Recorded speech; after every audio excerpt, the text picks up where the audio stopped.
Okay, so how's it, everyone? So here we are to introduce the second property market report in the North Coast done by Rainmaker Marketing. It aligns to what we have done per region every quarter for the last couple of years, where our intention is really to zone in on key areas in the country from a property market perspective and really be able to unpack the fundamentals for property investors, developers, homeowners, and so forth, and really equip everyone with the right tools to be able to assess what's going on within a specific area. And I think a big thanks to our market research department who've put the report together. And it's something we really look forward to sharing widely and hopefully providing a huge amount of insight to people along the way. But today, I'm really excited to have Malusi and Tuli with us. We wanted this to be an informal discussion where we really unpack what you can expect to see within the report. And to help anyone digest the contents that will be circulating as part of the full report. So, Malusi, how's it? Thanks for being here. Good. Thank you so much, Steph. I really appreciate the opportunity to be on this platform. I've looked at the previous publication of the property market reports, and I must say I was quite impressed. And looking at the current reports, I actually came across a lot of very informative data that I wasn't actually aware of. I think I was pleasantly surprised about how KZN has actually bounced back so strongly in as far as tourism is concerned. I looked at the demographic profile of the subject area, and I think the team has actually done such an exceptional piece of work. And it is no surprise that the market actually finds this report as a very good point of reference. Now, Steph, what is the value of your data-driven information in property? You look at the report. Thanks for the kind words about the report.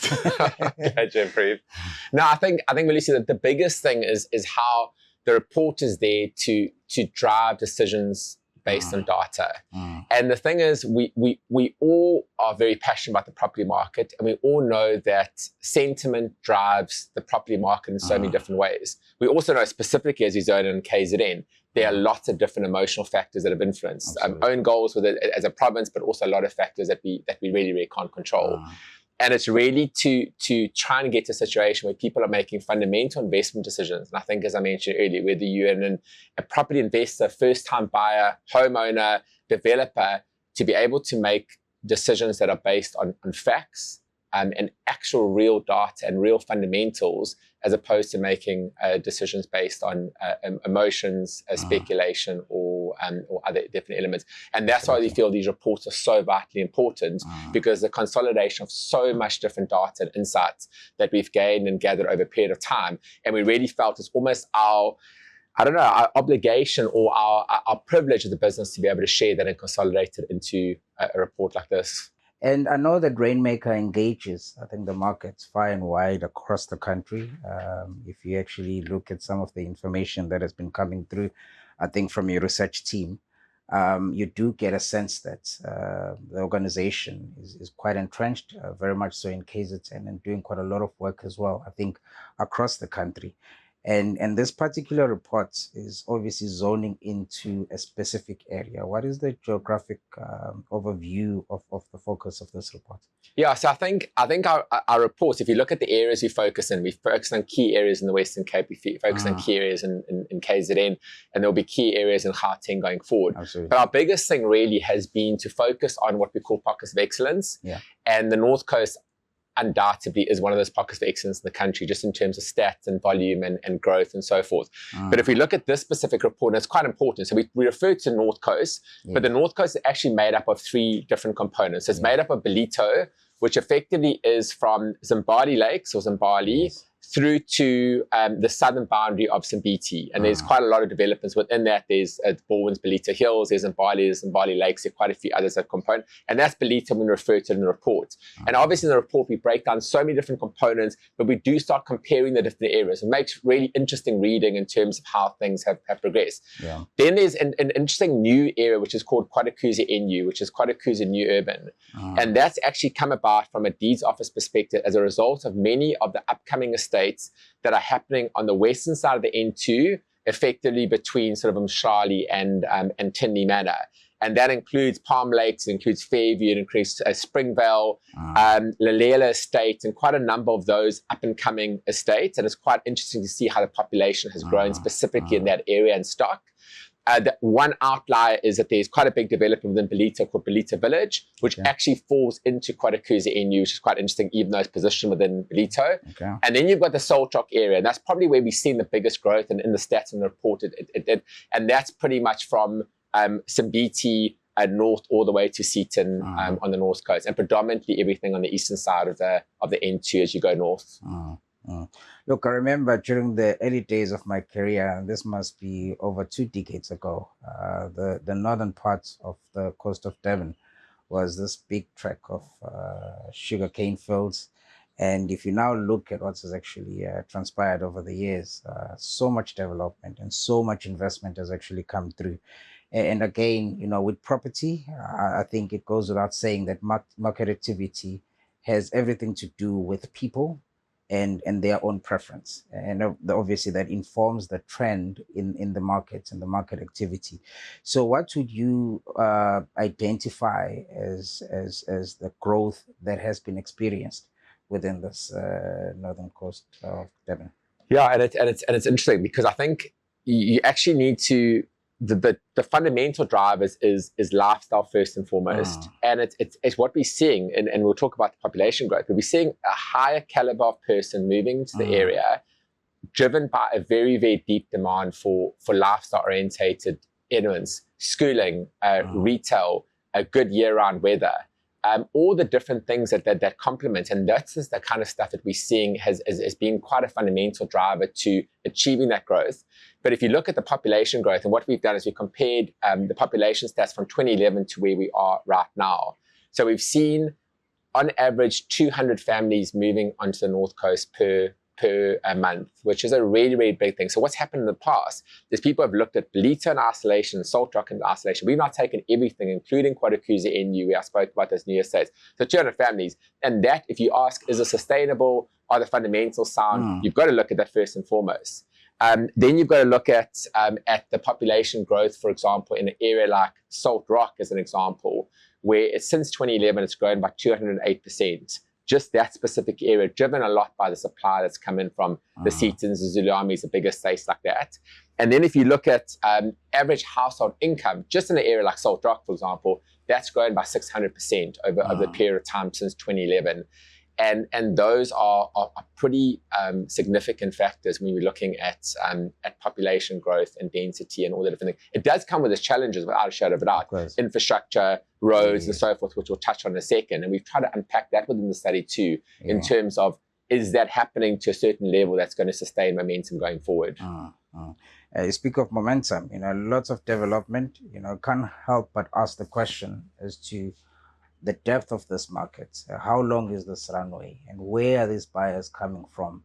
And maybe the implications as well to the areas where people are moving from into this newly developing and fast developing, I think, area. Yeah, and I mean, that's probably the key question. So every single time we have a discussion with someone who's looking specifically at the KZN North Coast, and we get it the whole time with developers looking from outside the province, and their biggest question is it sustainable? Are people coming? And I think you got to look at 2 things. You got to look at stock, and you got to look at demand. So the biggest thing I think from our side is, if you look at just like area like KwaDukuza NU, in the last couple of years since 2021, that stock has increased by 47%. So there's, and then the rest of the stock in the greater Ballito and SaltRock area has been driven by the sustained big estates, which is very unique to KZN. Not many other places have as much of a density of these larger, fully self-sustained, privately managed facilities. And then I think if you look at where that market's coming from, it's quite interesting that 58% of the current buyers on the North Coast are actually coming from the North Coast itself. People who've either moved into the area from an area like Joburg, for example, who've rented first and now wanting to buy, or people wanting to evolve their lifestyle as their family grows and so forth, which is because it makes for quite a robust market. And then we're seeing probably at about 15, well, we'll see it in the report, about 15% of those coming from outside of the province, but the balance are actually coming from other areas like Durban North and Upper Highway and so forth. So that's quite a key thing. But then if you look at the stats of what's happening on the ground, so we're going to transfer stats in the report in terms of what's happening year to year. But you look at successes. I mean, a lot of people have spoken about SaltRock City as an example, where a couple of weekends ago, they sold 100 plots on launch day, which really, really emphasizes the current demand. And then you look at products like Seaton, where land is trading for, the most expensive piece of land was 15.5 million. But you've also got a variety of stock across the board. You've got everything from a Sheffield Hills, for example, the entry level, everything across the board, which I think is what is creating that robust nature of the market, which, yes, is down from a couple of years back, but still very, very buoyant in light of lots of different other factors in the market currently. So you touch on big estates in KZN, and yes, a number of new estates have obviously come up in recent times.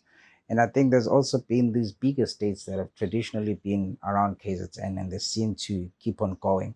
And one cannot help but wonder how and what the trends are looking like in terms of, trading and sales within the estates versus what you're obviously seeing outside of the estates in the open suburbs. What's your perspective on that? Yeah, so in the report, we actually break down the volume of sales taking place within estates and out of estates. It's no secret that the demand for living within estates has attracted a premium. People wanting a variety of different facilities within one address, privately managed areas. And I think the guys have done an incredibly good job on the North Coast in terms of the facilities that are being created within estates, which just pumps up that demand. So probably about 50% of the transfers that happen in the entire area is within estates. And then what we've done is we split the value of properties within estates versus the value of properties outside of estates. And it is quite significant. So if you look at the sectional title average value per property within SaltRock, for example, that exceeds those out of estates by 62%. In Ballito, the value of those properties exceeds those outside of estates by 64%. And then KwaDukuza NU, which is a slightly newer node, it's 38%, which again underpins the value creation within estates. And not to say that there aren't great properties outside of estates, but it is naturally where the gravitation is and where the value is being created. And then in terms of SaltRock, the average price of freehold homes in the SaltRock is 6.7 million, which is 24% more than homes outside of estates. And we're talking about within estates. And then in Ballito, it's about 1.1 million rand lower, but the average price of a property within estates in Ballito is 5.6 million, which is 34% up from the average value of homes outside of estates. And I think that underpins, I mean, obviously, it's a huge push from our side naturally is understanding the value that is created by estates if they are created well and aligned to market demand. I think that is the key thing. You've got good developers doing some good stuff in the North Coast, and that's reflected in the sustainability of that market.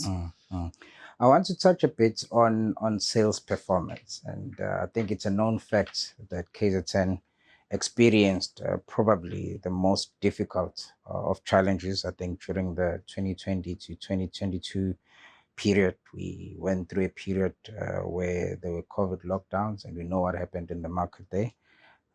There were floods, and we also had the unfortunate incidents of riots. And I'm just curious to know from you and what is actually contained in the reports in as far as how the market has actually, I think, progressed, I think, from those periods to now from a sales performance perspective. Yeah, so, I mean, and again, I mean, I think we'd be naive if we didn't talk about the impact that certain factors had on the province. There's no doubt about it. I mean, I think the commodity or the market share of KZN as a whole has definitely taken a dive, especially when it comes to the view nationally and internationally. And that's a lot of factors we can and can't control. But we always, 5 or 6 years ago, we always said that like clockwork, the total number of transfers on the North Coast would exceed 4 billion. And we've seen it. We've seen it 4.1, 4.2, 4.3. What then happened is that 21-22, post-COVID, there was this massive spike. So in that 1 year, 21-22, there was 5.2 billion in transactions or value of transfers done on the North Coast, which resulted in, it accumulated, well, the equivalent was 1,800 actual transactions. What we saw in this last year is 4.4 billion in transfers that happened in the area, which is down from those, but pretty consistent with the last couple of years, which is 1,414 transactions. And again, it's factors, high interest rates and other KZN factors that have definitely had an impact there. But it's quite interesting that there's certain areas, like a SaltRock, for example, that is traded higher now than it's ever done before. So we're seeing on the North Coast, there's certain pockets that are up and certain pockets that are down. Overall, you'll see in the graphs that we do, it's gone like that, and then it's leveled out a bit, but still quite promising in terms of that value. And then I think what we've done in the report is we've gone into a lot more detail in terms of average value per sale year on year, average price per square meter year on year, and then compare it between the different regions. I think it provides a lot of insight to people and a realistic view on how those elements have factored in, especially for those wanting to understand, is capital appreciation a real thing on the North Coast? And again, coming down to that whole thing about sustainability of the markets. Yeah, absolutely. Great insights indeed. And, in property, you always say that you let your hindsight to inform your foresight. And if you actually look at the fundamentals of the markets, I think over the past couple of years, what is it that you identify, I think, as the driver of future growth, especially in the North Coast and maybe even broadly in KZN? I think if we had to look at what's driving the area, I think one of the things that we have that like many other areas in the country don't have is year-round weather, and it's a huge asset. But then the question is always going to be, as population grows, what's that doing for infrastructure, traffic, and all the different areas? It's no secret that during the course of last year, there were serious power struggles in the North Coast, which is being dealt with between private and public sector. But if you look at the key fundamentals in terms of infrastructure, huge road improvements happening, which has been driven largely by developers in the private sector.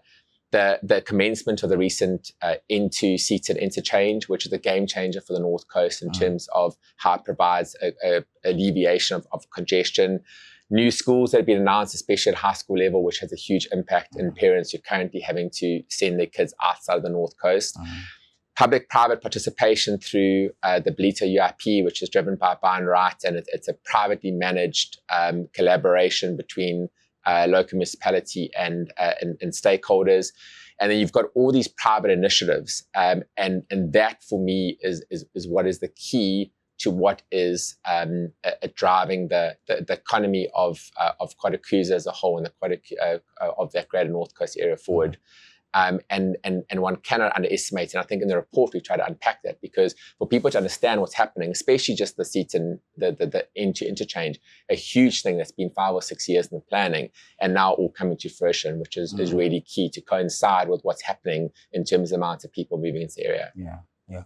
And when you actually talk about the residential property market, you could never skip, I think, the subject of semigration. And I liked what I saw in the report in as far as the depth of that analysis and how people are moving from one province to another, the profile of the buyers and the like. And, at a cursory level, I think the sentiment out there is that the Western Cape is very competitive as a draw card of the residential property markets and transactors.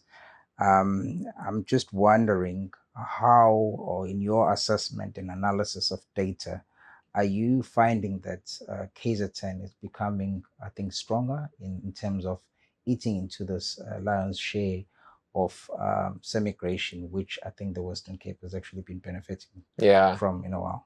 Yeah, I mean, it's a good question. It's in the study, when we break down the stats, Western Cape undoubtedly is getting the lion's share, and they've seen a very significant growth post-COVID, and they've been a big beneficiary of things that we've had here, looting, floods, etc. Even the economic instability within KZN has had a huge factor, and that's why the GNU has had a big impact in terms of the KZN market bouncing back a little bit. But our numbers are down, and our numbers are not where they should be. And I say this in my, call it, professional opinion, I believe that the KZN North Coast is hugely undervalued right now. Absolutely. And I think we've seen a bounce back in the semigration numbers, but semigration, it's such an interesting topic, because we're also seeing reverse semigration, where you're seeing people potentially moving back, or it's not potentially, they are actually moving back to Joburg in some instances because of affordability, but also by a lot of businesses who have their headquarters in Gauteng. So you're seeing quite an interesting shift.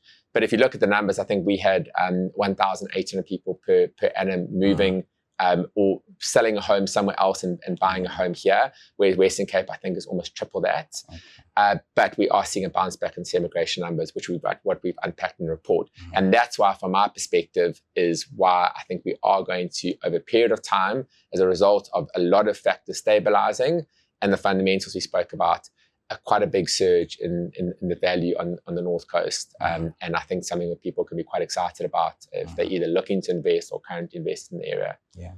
Our conversation has actually been centered more around the buy side of the market. And there's obviously another big part of this market, which has to do with the rental side. The typical profile of a buyer that invests in a unit to generate a rental return or to create a portfolio of rental units. Are you seeing this in the North Coast? So listen, I think the rentals, it's quite an interesting thing, because I think investors are looking at yield and what return they can get. Okay. There's no doubt with the interest rates being as high as they are currently. I mean, we've seen them come off, but obviously they're higher than what they've been for a couple of years. It has a huge impact because less people can afford to buy, and that is definitely seen in our buyer stats. Yeah. But then again, it makes for quite a strong rental market. Absolutely. And we're seeing a huge amount, like I said, the conversion of 58% of the people currently in the area being the investors into the area is exactly that, people converting from a rental into purchase.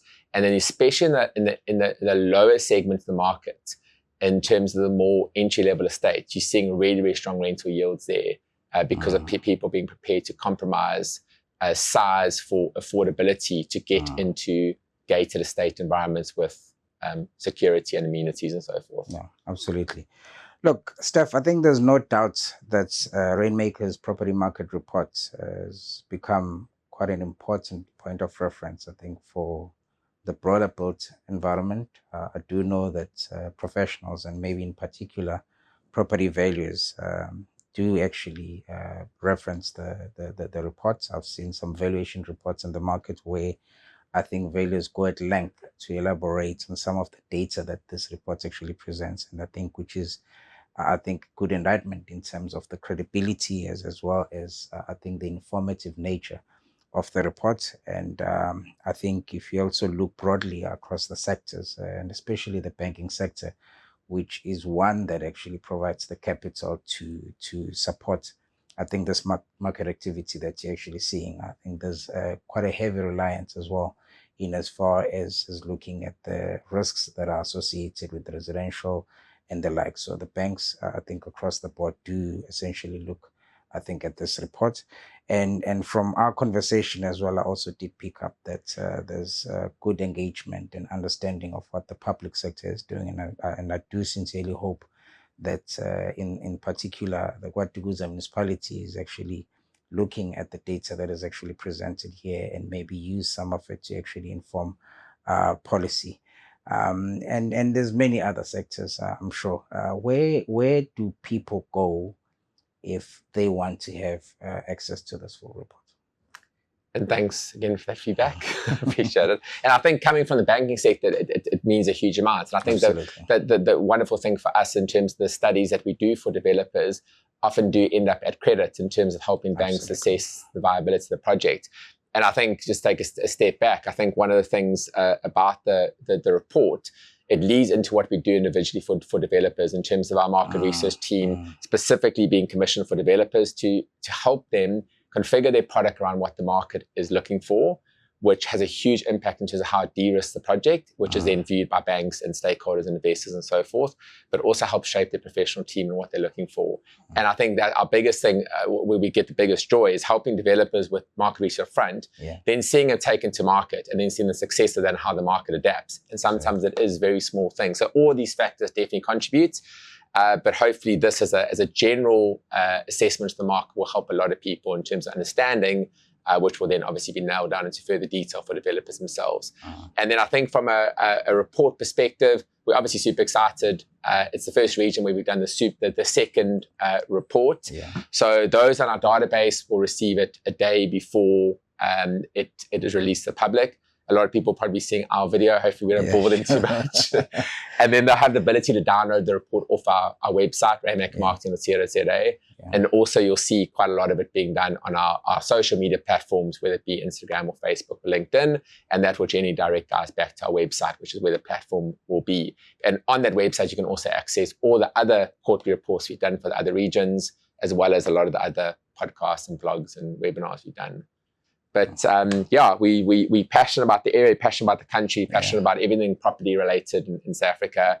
And we just really hope that these can provide good insight and good fundamentals for people.